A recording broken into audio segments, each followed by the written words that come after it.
Welcome back, everybody. It's October 2nd, and we're going to be hunting that same pinch point on the edge of the creek right here that I hunted yesterday morning and killed that doe.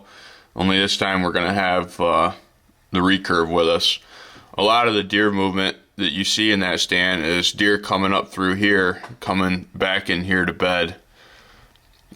We would be screwed if they came from the direction they came from yesterday morning. Actually, where they came from yesterday morning was from this way, going that way.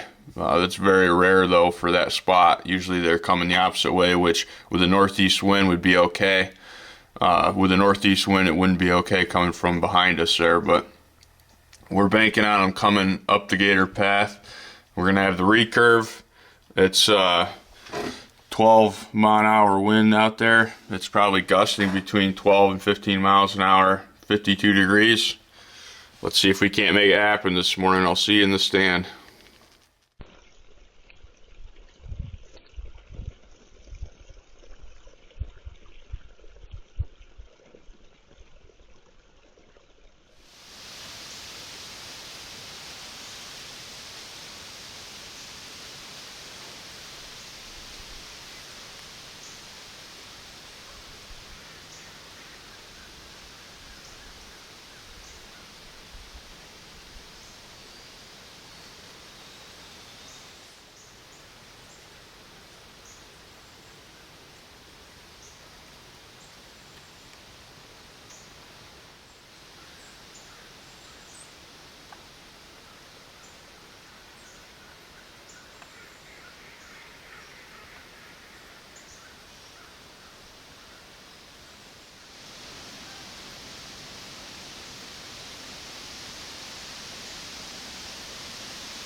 We're all settled in, everybody. We're right here on this pinch point on the creek, right where I was yesterday morning when I shot that doe with the Mathews.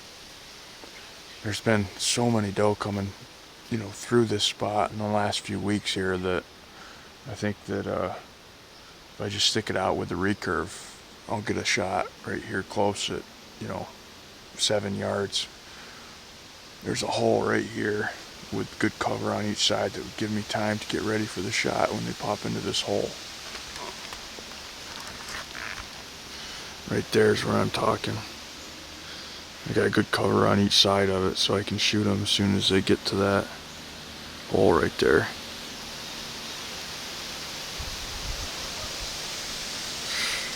We'll see what happens. I just got a notification from my camera that's actually about 80 yards to my left. And there's a doe, a big doe over there. That's that security camera that I turned into a trail cam.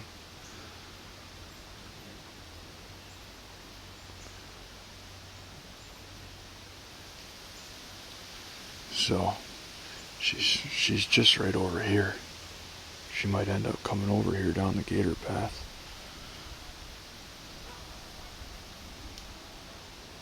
We'll see.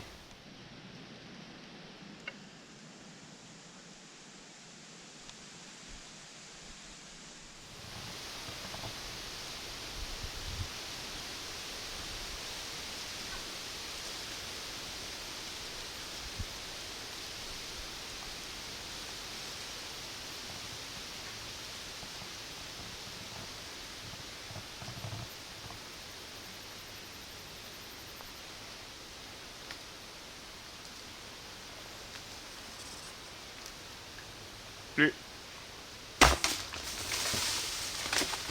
over her back. Right over her back. Well, that was frustrating. Just shot right over that doe. Skipped her back, but Had exactly the shot that I was looking for right here, about 8 yards. You know, I shoot that shot at home at the target 20 times, and I never hit that high. I just messed it up.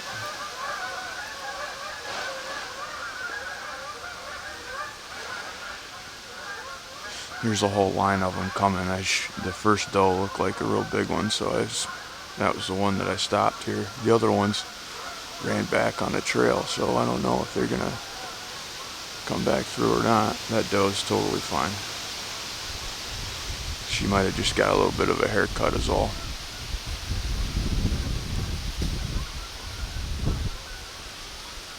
Man, I'd like to have that one over again.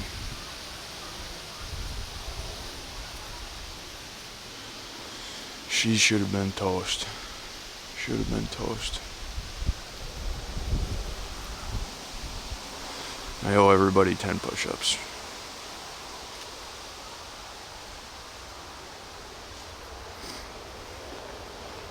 Right over her back. You know, this recurve brings back some horrible memories. I had a nice 8-point in Pennsylvania, about 8 yards, and hit it just a little bit low, and the deer ended up living and the neighbor shot it. But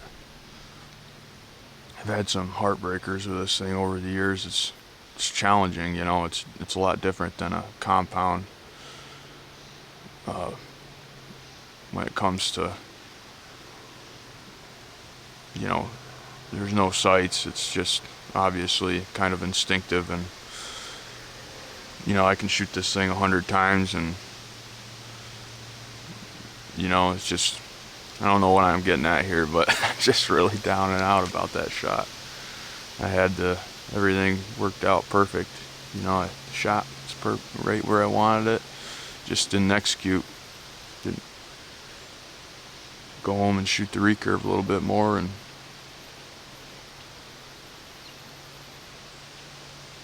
try to make a better shot next time. Well, I think I'm gonna pack this stuff up and lick my wounds and head on out of here. I'm gonna go over and check Vern's food plot out. He put a fence up to keep the deer out, and I want to see how it looks and how it worked out. So I'll show you guys that on this video as well. Gotta go get my arrow, and then I'm gonna have to clean it up and resharpen it, get it ready to go again, and try to get another good opportunity like that. And I'm gonna shoot this recurve a bunch again today, and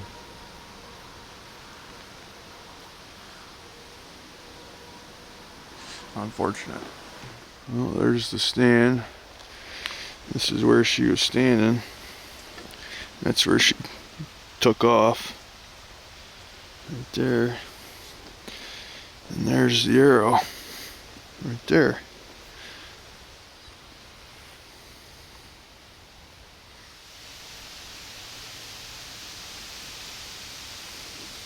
I don't even see any hair or anything, so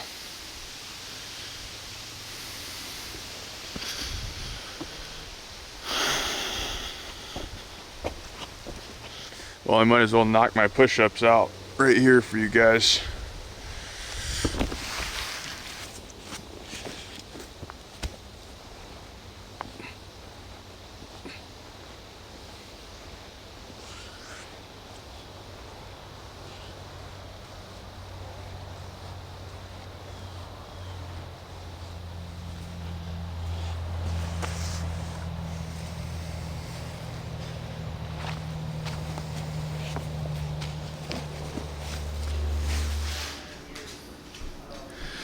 I'm not gonna hang it up. I'm gonna keep trying, Vern, man. Oh, I know you will.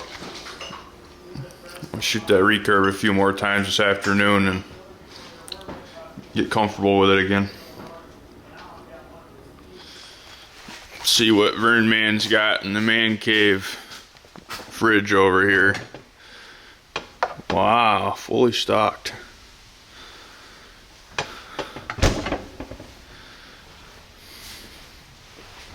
Well, we made it over to Vern's place, and we're checking out the his brassica food plot right here in the standing corn, and he put this 3-line fence up to keep all the deer out, and it actually worked. What's your setup here, Vern? It's just 3 wires. It's 3 feet in between the outside wire and the inside wire, and then I just run it just about knee high and then about waist high on the inside. It goes all the way around. I'm not sure what the total footage is. My wife actually run all the wire while I was putting the stakes in, and it only took us about an hour and a half to assemble. And then I hooked it right into the cattle fence to power it, which you could power it off of a solar powered fencer also.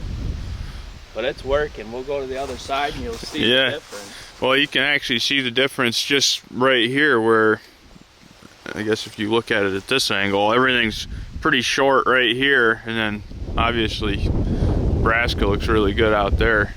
Well, down there you could actually see where they were eating on the edge because there was a bunch of buckwheat in there. They were chewing right off. There's one down there. Look at that. That's the one I keep sending you a picture of. Oh yeah. Try to send it on the same one. Purple top turnip. You can see where they've really been browsing hard on even the brassica right here. I think they're going to get braver and test it, but they're going to get bit. Yeah, you can see, you know, everything on the edge is nipped off, and as soon as you get in there, nothing's nipped. So it's working. Well, the one night we come up here and there was like 2 stalks of corn that were bent over on the other side.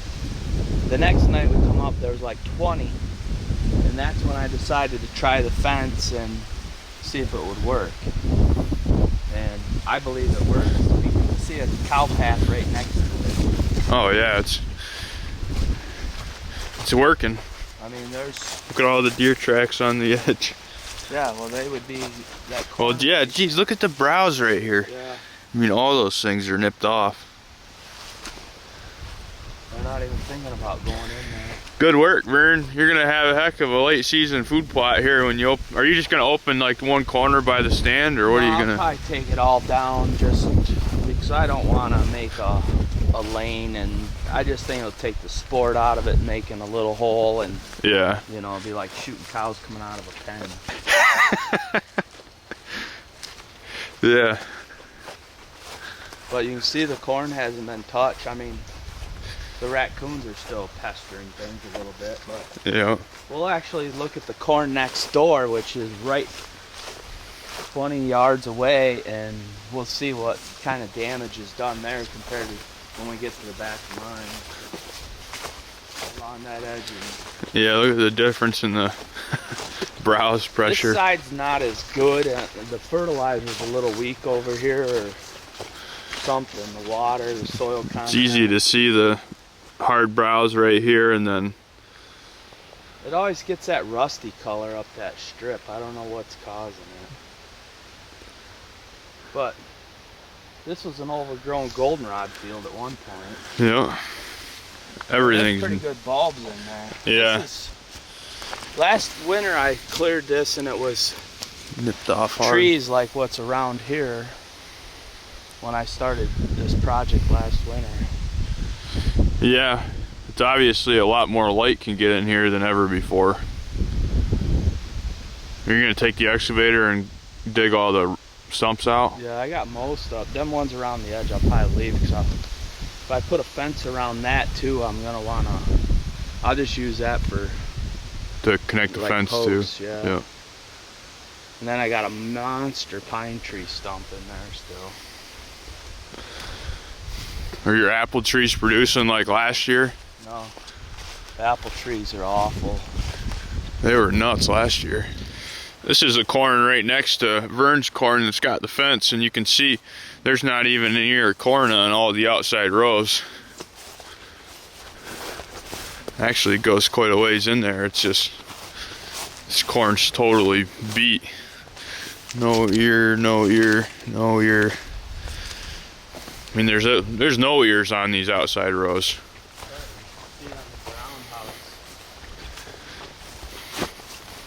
And then when you look in there, you can see damage all over in there. Yeah.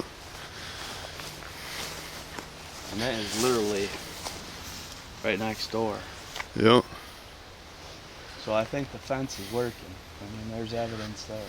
I'm going to go ahead and wrap up this morning's hunt. Unfortunately, I didn't get it done with a recurve. I made a bad shot.